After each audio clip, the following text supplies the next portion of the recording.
Hello, my name is Colby Latocha, and I am doing a art portfolio for art school. And this is my painting that I'll be doing as an application. First, I want to apologize for this microphone. I don't have any of my ones here. So we're going to have to work with this one.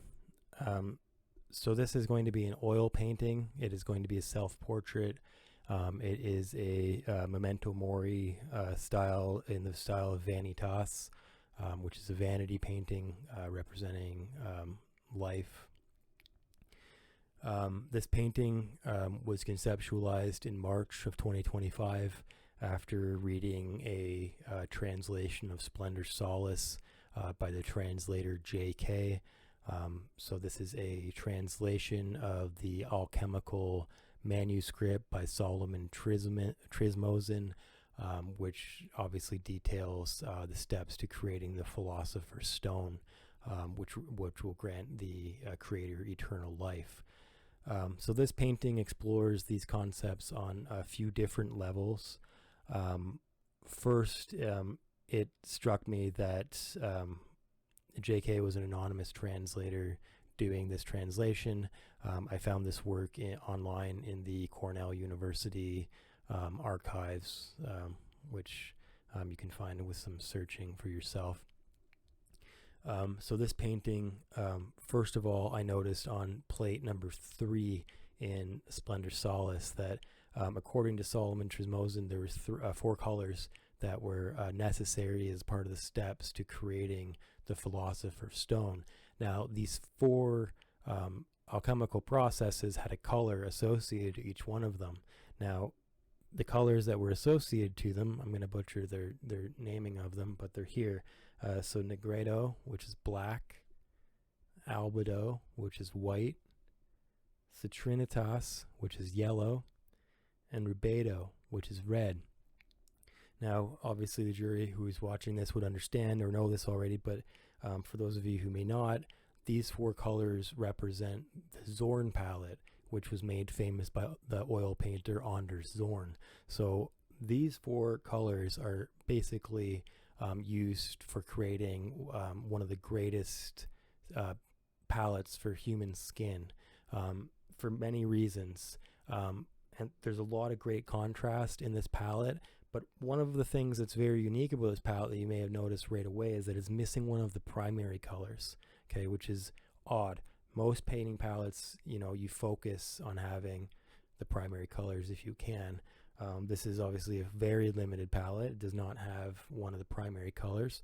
But Anders Zorn made famous the fact that if you used ivory black for your black and you mixed it with white, it would create kind of this bluish tone, in contrast to the other 2 colors which were used. And in that case, it would have been a vermilion red, a yellow ochre, I believe, and obviously a lead white as the colors that would be using in that context.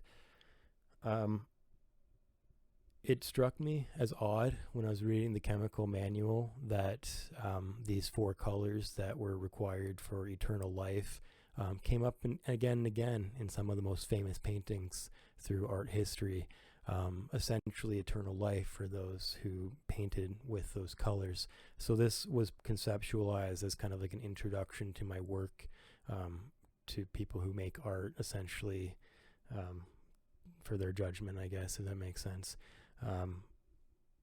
So this painting is made up of several paintings. It has many references in it. First, obviously, being plate 10 of Splendor Solis, the sacrifice required. So the sacrifice here that's required is myself. This is a self-portrait, as I've already said. So it goes without saying, the individual is holding me is obviously very reminiscent of Van Gogh's skeleton with a burning cigarette. Van Gogh is a large influence over me. The last is from the Rider Waite Tarot deck. So this is, if you want to look up what that does for destiny, you can look that up for yourself.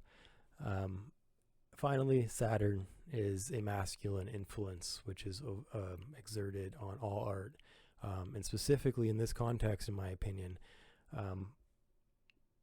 Yeah, and then the quote here is from the J.K. translation of Splendor Solis, which says, "For art does not undertake to produce gold and silver anew." Now, this manuscript is written by Solomon Trismosin. This quote immediately reminded me of the book in the Bible, Ecclesiastes, which obviously deals with King Solomon. Paraphrasing one of the great quotes in that book, King Solomon says that nothing new exists under the sun. Everything's already happened before, essentially. So this is an interesting quote for me personally to exist on this painting in context to everything that I have, exist in that manuscript with everything that I've said here.